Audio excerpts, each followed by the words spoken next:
कहानी पसंद आए तो लाइक, शेयर एंड सब्सक्राइब। अलसी पति। एक गांव में रहने वाले रामू नामक युवक की कहानी है। वह बहुत ही आलसी था। उसे सिर्फ आराम करना पसंद था और कभी भी कोई काम नहीं करता था। उसकी पत्नी सीता को उसकी यह आदत बहुत ही परेशान करती थी, लेकिन रामू को इसका कोई फर्क नहीं पड़ता था।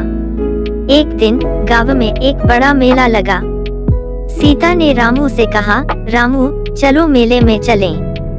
वहाँ बहुत सारे मनोरंजन के साथ साथ खाने की वस्तुएं भी मिलेंगी। रामू ने आलस से पूर्ण तरीके से उत्तर दिया, नहीं, मुझे मेले में जाने का कोई शौक नहीं है, मैं घर पर ही रहूंगा।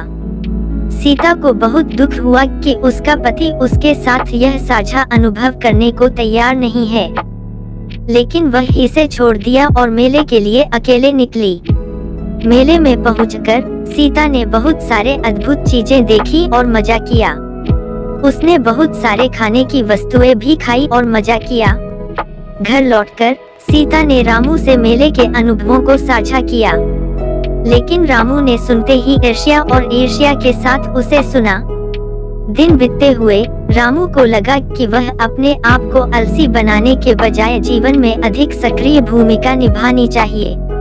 उसने इस नई सोच को अपनाया और दिनचर्या में परिवर्तन किया।